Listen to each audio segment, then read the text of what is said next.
Hello बच्चों, आज हम क्लास 12 का साइंस स्ट्रीम क्लास 12 का फर्स्ट चैप्टर रोटेशनल डायनामिक्स का आज हमारा 4th लेक्चर है।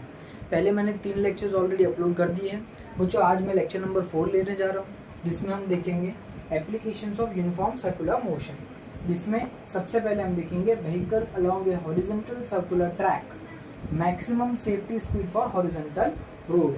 बच्चों इसका मतलब क्या है? इसका मतलब ये है कि कर्व रोड पे व्हीकल का मैक्सिमम स्पीड कितना रहना चाहिए। इसका मतलब क्या है? व्हीकल अलोंग ए हॉरिजॉन्टल सर्कुलर ट्रैक, एक सर्कुलर ट्रैक के अंदर व्हीकल का मैक्सिमम स्पीड कितना होना चाहिए। ठीक है बच्चों, तो सबसे पहले हम डायग्राम देख लेते हैं। तो देखिए बच्चों, इमेजिन ये रोड है और इधर से ये कर्व है। ठीक है, ये रोड और इधर से ये कर्व है। ठीक है, अभी मैंने ये कार लिया है, कार को एज्यूम किया है, बराबर। अभी जो कार है बच्चों, उसका भी कुछ वेट लगेगा। अभी सबका वेट तो होता ही है, तो कार का भी वेट रहेगा ही। तो इसमें जो वेट है वो डाउनवर्ड रहता है। अभी कार का वेट डाउनवर्ड मतलब mg, मैंने वेट को क्या लिया है? mg, mass into gravitation. Clear है? वेट कहाँ पे लग रहा है? डाउनवर्ड लग रहा है। ठीक है, और जैसे नॉर्मल रिएक्शन, जो नॉर्मल रिएक्शन रखते हैं, कार अभी जैसे कर्व्ड होगा तो जिधर वो परपेंडिकुलर होगा तो उसका नॉर्मल रिएक्शन कहाँ पे होगा? अपर पार्ट में होगा। जैसे अभी मैं इधर से अगर घूमूंगा तो मेरा वेट नीचे लग रहा है, तो कुछ रिएक्शन लगेगा। वो रिएक्शन कैसा रहेगा? परपेंडिकुलर रहेगा, कार के परपेंडिकुलर रहेगा, मतलब ऊपर। तो वैसे नॉर्मल रिएक्शन मैंने लिया, एन एज्यूम किया ऊपर। ठीक है, अभी बच्चों ये रोड है, अभी ऊपर नॉर्मल रिएक्शन लग रहा है, नीचे वेट लग रहा है। तो इसके जो अपोजिट है, मतलब कार जिधर आ रहा है उसके अपोजिट क्या लगेगा? Centripetal force. क्या लगेगा? Centripetal force. क्लियर है बच्चों? जिधर कार है, कार आगे जा रहा है, लेकिन पीछे क्या लगेगा? सेंट्रीपिटल फोर्स अलोंग द इधर, इस तरफ। ठीक है बच्चों, अब इस चीज को हमने रेडियस एज्यूम किया है। ठीक है, इस तरफ अलोंग द रेडियस क्या लग रहा है? सेंट्रीपिटल फोर्स लग रहा है। सेंट्रीपिटल फोर्स को हम क्या बोलते हैं बच्चों? Static friction. क्या बोलते हैं? Static friction. Static friction. Okay, centripetal force को ही हम क्या बोलते हैं? Static friction. क्लियर है? अभी हम डायग्राम में जो हम लोगों ने डायग्राम में एज्यूम किया है उसको अभी हम लिखेंगे बच्चों। ठीक है, ध्यान दीजिए। पहला पहला वन क्या बोल रहे हैं? As shown in figure, vertical section of a car, vertical section of a car और horizontal circular track of radius R. Clear है बच्चों? अभी ये वर्टिकल सेक्शन है। क्या बोल रहा है कि जो वर्टिकल सेक्शन है कार का, जो वर्टिकल सेक्शन है, वर्टिकल मतलब डाउनवर्ड, वर्टिकल सेक्शन है ऑफ ए कार और हॉरिजॉन्टल सर्कुलर ट्रैक, एक हॉरिजॉन्टल सर्कुलर ट्रैक है, उसका हमने क्या लिया है? रेडियस आर लिया है। दिख रहा है आपको? इतना हमने क्या एज्यूम किया है? रेडियस आर एज्यूम किया है, बराबर। अभी ये कार के अंदर कौन से कार के ऊपर कौन से फोर्सेस लग रहे हैं वो देखते हैं हम। Forces acting on the car, तो पहला क्या लग रहा है? Weight mg in downward direction. Weight लग रहा है किधर? डाउनवर्ड डायरेक्शन में। सेकेंड क्या बोल रहा है? Normal reaction vertically upwards. Normal reaction लग रहा है किधर? Vertically upwards. वर्टिकली अपवर्ड्स लग रहा है, मतलब परपेंडिकुलरली अपवर्ड्स लग रहा है। थर्ड क्या लग रहा है? Force of static friction between road and tyres. Force of static friction between road and tyres. अभी बच्चों ये स्टैटिक फ्रिक्शन है, centripetal force equals to static friction. Okay, ये क्या लग रहा है? रोड और टायर्स के बीच में। कहाँ लग रहा है फोर्स? ये between road and tyres. Clear है? चलिए आगे बढ़ते हैं। थर्ड पॉइंट क्या है? Static friction force is the resultant force which is centripetal. बराबर है बच्चों, मैंने आपको बताया था सेंट्रीपिटल फोर्स जो है रिजल्टेंट फोर्स है स्टैटिक फ्रिक्शन का, बराबर। Static friction is a resultant force which is centripetal, जो क्या है? एक सेंट्रीपिटल फोर्स है, मतलब कार आगे जा रहा है लेकिन वो लग किधर रहा है? पीछे लग रहा है फोर्स। क्लियर है? चलिए आगे देखते हैं। दिस फोर्स, ये फोर्स स्टैटिक फ्रिक्शन क्या करता है बच्चों? This force is balances the centrifugal force.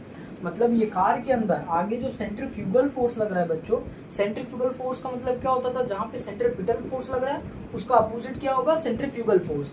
तो सेंट्रीपिटल फोर्स कहाँ लग रहा है? कार के पीछे। तो सेंट्रीफ्यूगल कहाँ लगेगा? कार के आगे, इधर लगेगा बच्चों, कर्व रोड पे। किधर लगेगा? इधर लगेगा सेंट्रीफ्यूगल फोर्स, बराबर है? क्लियर है? सेंट्रीपिटल इधर लग रहा है तो सेंट्रीफ्यूगल कहाँ लगेगा बच्चों? आगे। क्लियर है इतना? तो ये फोर्स क्या करता है, सेंट्रीफ्यूगल फोर्स जो लग रहा है उसको क्या करता है, बैलेंस करता है। क्लियर है। चलिए अभी हम, हाँ चलिए बच्चों देखते हैं, अभी हम डिराइव करते हैं इसको। तो पहला क्या लिया मैंने, एन लिया है, N equals to M G. N का मतलब क्या था, normal reaction. Normal reaction equals to weight, ये हमने पहला इक्वेशन लिया, normal reaction equals to weight, बराबर है। अभी स्टैटिक फ्रिक्शन जो है इक्वल है सेंट्रीपिटल फोर्स के, स्टैटिक फ्रिक्शन इक्वल है सेंट्रीपिटल फोर्स के, उसको हमने क्या लिया, M V square upon R, M V square upon R, इसको हमने क्या लिया, सेकेंड इक्वेशन। क्या लिया, सेकेंड इक्वेशन। अभी ध्यान दीजिए बच्चों, ये स्टैटिक फ्रिक्शन मैं नॉर्मल रिएक्शन के साथ डिवाइड करूंगा, इक्वेशन 2 डिवाइडेड बाय इक्वेशन 1। मैंने नॉर्मल ये स्टैटिक फ्रिक्शन लिया और फिर नॉर्मल रिएक्शन लिया, दोनों को डिवाइड किया। स्टैटिक फ्रिक्शन इक्वल्स टू ये M V square upon R और नॉर्मल रिएक्शन का एम जी। अभी मैं एम को एम से कट कर दूंगा तो बचा क्या मेरे पास, V square R G, static friction upon normal reaction, ये अपना थर्ड इक्वेशन। ओके क्लियर है। अभी ध्यान दीजिए बच्चों, जो स्टैटिक फ्रिक्शन मैक्सिमम, मतलब जो स्टैटिक फ्रिक्शन मैक्सिमम है उसका फॉर्मूला क्या है, न्यू एस इंटू एन। अभी इधर न्यू एस क्या है बच्चों, coefficient of static friction between road and tyre. अच्छा अभी जैसे static friction along the radius लग रहा है, तो ये जो स्टैटिक फ्रिक्शन है वो किसका है, कोएफिशिएंट है। जो स्टैटिक फ्रिक्शन लग रहा है उसका क्या है, कोएफिशिएंट है। क्लियर है। तो अभी मैं क्या लूंगा, ये F S static friction max upon N, ये फॉर्मूला था स्टैटिक फ्रिक्शन और नॉर्मल रिएक्शन, बरोबर है बच्चों। अभी मेरे पास इधर क्या क्या बचा था, ये स्टैटिक फ्रिक्शन अपॉन एन, बराबर है, मैंने वही सेम लिखा, लेकिन मैंने ये फॉर्मूला डाला equals to mu S N, बराबर है। ये मैंने फॉर्मूला लिखा, ये सेम है, ये दोनों ही है। Static friction upon normal reaction मैंने उसको इधर लिखा, बराबर है, static friction upon normal reaction. अभी ये स्टैटिक फ्रिक्शन मैक्स का फॉर्मूला क्या है, न्यू एस एन, इसको इधर डाल दिया। अभी ये एन से ये एन कट हो गया, तो इधर क्या बचा बच्चों, static friction maximum equals to mu S from equation third, ये इक्वेशन थर्ड से, बराबर है। अभी ध्यान दीजिए बच्चों, ये मैंने काटकूट कर दिया। अगर हम इक्वेशन थर्ड को देखेंगे तो static friction upon normal reaction का फॉर्मूला क्या था, V square upon are G. तो इधर न्यू एस इस तरफ आएगा और ये जो वी स्क्वायर है, इधर जो वी स्क्वायर था वो क्या होगा, मैक्सिमम हो जाएगा, v square maximum upon are g. Clear बना बच्चों। अभी जैसे ये static friction maximum equals to क्या था, न्यू एस था, तो इधर मैंने न्यू एस लिखा, देयरफॉर न्यू एस लिखा, और ये जो मैक्सिमम है वो किसके पास चला जाएगा, v के पास। v मतलब क्या होता है बच्चों, वेलोसिटी। v का मतलब क्या है, वेलोसिटी। तो कितना वेलोसिटी मैक्सिमम है, बराबर है, वो मैंने किधर दिया, v स्क्वायर के पास मैक्सिमम दे दिया, और ये mu s equals to v square maximum upon are g लिया। अभी ये जो वी स्क्वायर मैक्सिमम है वो इस तरफ आया, और ये आर जी किससे मल्टीप्लाई हो गया, mu into S, mu S से, mu S R G multiply हो गया। अभी हमें देखना है, अभी मैं क्या करूंगा, ये जो वेलोसिटी लग रहा है मैक्सिमम, वेलोसिटी लग रहा है मैक्सिमम, रूट किसको दे दूंगा, न्यू इंटू आर जी को दे दूंगा, किसको दे दूंगा, न्यू इंटू आर जी को दे दूंगा, दे दिया। तो क्या लगा, ये root of mu S R g, क्या लगा, root of mu S R g. अभी ध्यान दीजिए बच्चों, न्यू एस का कोएफिशिएंट है, मतलब रोड और टायर्स के बीच में कितना फ्रिक्शन लग रहा है ये कौन बताएगा हमें, न्यू एस बताएगा, बराबर है। आर क्या है बच्चों, रेडियस है, अलोंग द रेडियस कितना रेडियस है ये कौन बताएगा, आर बताएगा। और जी क्या है बच्चों, ग्रेविटेशन, क्या है, ग्रेविटेशन, बराबर है। तो ये कहाँ हो गया। तो अभी maximum speed of vehicle should be, maximum speed कितना होगा कर्व रोड के अंदर, v maximum less than equals to mu S R g. Clear है इतना बच्चों, इसको भी लिख लीजिए। चलिए बच्चों ये हो गया। बच्चों ये v maximum less than equals to root of mu S R g. बच्चों अगर v की वैल्यू जो है, अगर v की वैल्यू जो है इससे ज्यादा होगी तो आपका जो कार है उसका क्या हो सकता है, एक्सीडेंट हो सकता है, उस कार क्या है, स्केट कर सकता है। क्लियर है बच्चों। अभी ध्यान दीजिए, एक और बार मैं रिवीजन करवा रहा हूँ। सबसे पहला क्या आपको कंसिडर कराना है, कि जो कार है वर्टिकल सेक्शन में घूम रहा है हॉरिजॉन्टल सर्कुलर ट्रैक के अंदर, जिसमें हमने रेडियस क्या लिया, आर लिया है। कौन से फोर्सेस लग रहे हैं, वेट लग रहा है डाउनवर्ड, नॉर्मल रिएक्शन लग रहा है अपवर्ड। बराबर बच्चों, नॉर्मल रिएक्शन हमेशा कार के परपेंडिकुलर ही लगता है। जैसे इधर कार घूम रहा है तो नॉर्मल रिएक्शन कहाँ लग रहा है, ऊपर अपर पार्ट में लग रहा है, परपेंडिकुलर ऊपर हो रहा है बच्चों, ठीक है। और तीसरा कौन सा लग रहा है, स्टैटिक फ्रिक्शन, जो रोड और टायर्स के बीच में है। क्लियर है बच्चों। थर्ड क्या लग रहा है, थर्ड क्या है, जो स्टैटिक फ्रिक्शन है वही रिजल्टेंट फोर्स है सेंट्रीपिटल का। बराबर है।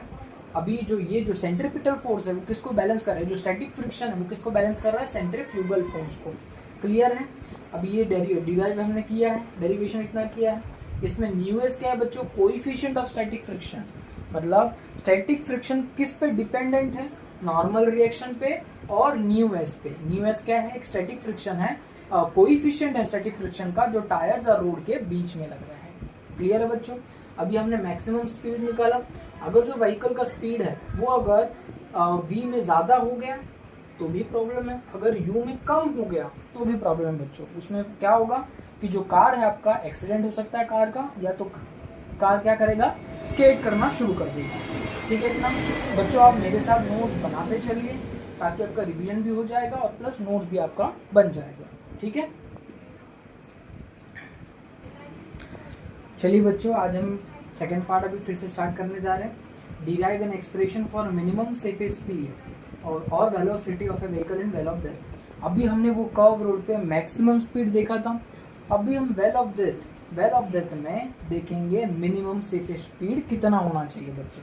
वो हमने अनबैंक रोड पे देखा था, ये हम बैंक रोड पे देख रहे हैं। ठीक है, क्लियर है। चलिए हम स्टार्ट करते हैं। पहले हम डायग्राम को समझते हैं। ये वेल ऑफ डेथ है बच्चों, वेल ऑफ डेथ मतलब मौत का कुआं। अभी इधर समझो एक बाइकर है, बराबर है बच्चों। अभी उसका कुछ वेट तो रहेगा, अब वेट हमेशा डाउनवर्ड रहता है। वेट हमने क्या लिया है, डाउनवर्ड लिया है, नीचे लिया है। अभी वेट को जो है बैलेंस करने के लिए हमने अपोजिट उसके क्या लिया है, स्टैटिक फ्रिक्शन लिया है। क्या करेगा, जो वेट है फ्रिक्शनल फोर्स किसको, फ्रिक्शनल फोर्स जो है किसको बैलेंस करेगा, वेट को। इसलिए हमने वेट का अपोजिट किसको लिया है, फ्रिक्शनल फोर्स को लिया है बच्चों। अभी ये वॉल है, ये क्या है, वॉल है। अभी वॉल जब टर्न कर रहा है बच्चों तो उसका सेंटर किधर है, इधर है सेंटर, मतलब सेंटर किधर है, ये बीच में है। तो इसलिए नॉर्मल रिएक्शन किधर लगेगा, नॉर्मल रिएक्शन हमेशा परपेंडिकुलर रहता है, सेंटर की ओर जाएगा। तो इसलिए हमने नॉर्मल रिएक्शन किधर लिया है, सेंटर पे लिया है। परपेंडिकुलर जब ऐसा टर्न करेगा, अभी ये क्या है, परपेंडिकुलर है बच्चों, दिख रहा है, नॉर्मल रिएक्शन परपेंडिकुलर है। ठीक है, हमने वेट डाउनवर्ड लिया है, फ्रिक्शनल फोर्स अपवर्ड लिया है, बराबर है। और नॉर्मल रिएक्शन किधर लिया है, सेंटर में लिया है। अभी normal reaction equals to centripetal force, बराबर है। सेंट्रीपिटल फोर्स किधर लगता है, सेंटर में लगता है। तो जिस तरफ नॉर्मल रिएक्शन है उस तरफ क्या है हमारा, सेंट्रीपिटल फोर्स है। Centripetal force equals to centripetal force, normal reaction, centripetal force centre की ओर जा रहा है, नॉर्मल रिएक्शन भी सेंटर में जा रहा है। तो अभी नॉर्मल रिएक्शन का काम कौन कर रहा है, सेंट्रीपिटल फोर्स, और सेंट्रीपिटल फोर्स का काम कौन कर रहा है, नॉर्मल रिएक्शन। अभी सेंट्रीपिटल फोर्स अगर इस तरफ है तो सेंट्रीफ्यूगल फोर्स किस तरफ रहेगा, सेंट्रीपिटल के अपोजिट, मतलब सेंट्रीफ्यूगल इस तरफ लगेगा, सेंट्रीपिटल इस तरफ लग रहा है। क्लियर है बच्चों, डायग्राम समझा। अभी हम इस पे आते हैं। पहला पॉइंट क्या है, कौन से फोर्सेस लग रहे हैं वेल ऑफ डेथ में, सबसे पहला वो देखेंगे हम। ठीक है, तो सबसे पहला weight of vehicle in downward direction, weight किधर लग रहा है, डाउनवर्ड लग रहा है, mg, बराबर है। Weight of vehicle in downward direction, weight किधर लग रहा है, डाउनवर्ड लग रहा है। सेकेंड कौन सा लग रहा है, frictional force in upward direction, frictional force कहाँ लग रहा है, अपवर्ड डायरेक्शन में लग रहा है। Third, normal reaction along the radius, normal reaction along the radius of horizontal circle which is perpendicular to the wall of well of death। क्या है बच्चों, normal reaction along the radius लग रहा है, मतलब रेडियस का काम कर रहा है वो हॉरिजॉन्टल सर्कल के अंदर। ये अगर मैं सेंटर का पूरा हिस्सा लूंगा तो ये क्या होगा, रेडियस होगा। नॉर्मल रिएक्शन कहाँ लग रहा है, अलोंग द रेडियस पे लग रहा है नॉर्मल रिएक्शन, एक हॉरिजॉन्टल सर्कल में जो परपेंडिकुलर है। ये जो वॉल है, नॉर्मल रिएक्शन परपेंडिकुलर है वॉल, ये जो वॉल है उसको, वेल ऑफ डेथ के वॉल को क्या है, नॉर्मल रिएक्शन परपेंडिकुलर है। ठीक है, सेकेंड पॉइंट, फ्रिक्शनल फोर्स क्या कर रहा है, बैलेंस कर रहा है वेट को। फ्रिक्शनल फोर्स क्या कर रहा है, वेट को बैलेंस कर रहे हैं। अभी फ्रिक्शनल फोर्स का फॉर्मूला क्या होगा फिर, मास इनटू ग्रेविटेशन, क्योंकि वेट क्या होता है, मास इनटू ग्रेविटेशन, तो फिर फ्रिक्शनल फोर्स क्या होगा, mass into gravitation. Normal reaction is the centripetal force, मैंने आपको बोला था नॉर्मल रिएक्शन क्या है, सेंट्रीपिटल फोर्स है, इसलिए normal reaction equals to centripetal force. तो सेंट्रीपिटल फोर्स का हम इधर फॉर्मूला लेंगे mv²/r। ठीक है बच्चों, अभी मैंने इधर Fs स्टैटिक फ्रिक्शन लिया है जो लेस देन और इक्वल्स टू है μsn को। बच्चों μsn क्या है, कोएफिशिएंट है स्टैटिक फ्रिक्शन का, और n क्या है, नॉर्मल रिएक्शन। अभी ये जो स्टैटिक फ्रिक्शन है बच्चों वो µs और नॉर्मल रिएक्शन पर डिपेंड रहता है। अभी ये जो μsn है, ये स्टैटिक फ्रिक्शन हमेशा μsn से कम ही होना चाहिए, क्योंकि अगर ये इंक्रीज होता है तो आपका जो बाइक है, मतलब जो भी ड्राइव कर रहा है जो बाइक है, वो क्या होगा, स्केट करना अनबैलेंस्ड हो जाएगा अगर स्टैटिक फ्रिक्शन ज्यादा हुआ तो स्टैटिक फ्रिक्शन हमेशा μsn से कम ही होना चाहिए। क्लियर है। अभी स्टैटिक फ्रिक्शन का फॉर्मूला क्या लिया हमने, इधर mg लिया है, और μs तो सेम एज यूजुअल, और नॉर्मल रिएक्शन का फॉर्मूला क्या है, v²/r, वैसे ही लिया। m और m मतलब मास इनटू मास कट हो जाएगा। अभी ध्यान दीजिए बच्चों, मैंने ये r को इधर शिफ्ट किया, rg लेस देन और इक्वल्स टू μs v², इतना बच्चा बच्चों। क्लियर है। अभी ध्यान दीजिए, मेरे को v की वैल्यू चाहिए, मतलब वेलोसिटी मिनिमम चाहिए मेरे को, v² चाहिए, मैं v² को इस तरफ लेके आऊंगा और rg को उस तरफ लेके आऊँ। अभी मैंने अगर v² और जो μs दोनों को इस तरफ लिया तो मैं आपको फिर से करके बताता हूँ।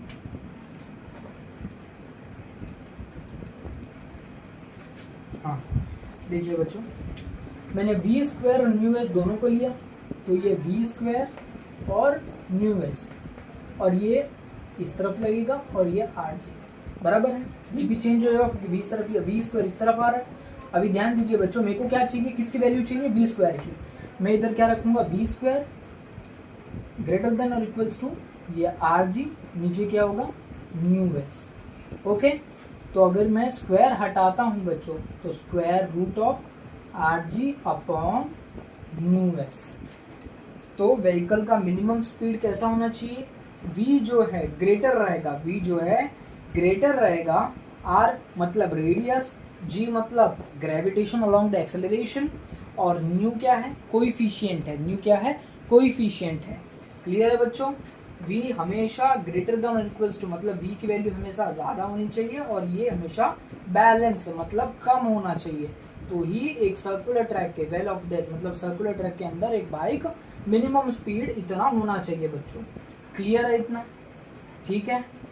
इसको भी लिख लीजिए अच्छे से बच्चों, नोट्स अच्छे से बनाएंगे, क्योंकि आप नोट्स ही अच्छे से बनाएंगे तो ही पढ़ने को मजा आएगा। ठीक है, तो इसको भी लिख लीजिए और अच्छे से रिवीजन कीजिए। कुछ नहीं समझ रहा है तो मुझे कमेंट कीजिए, मैं इसको फिर से समझा दूंगा। ओके।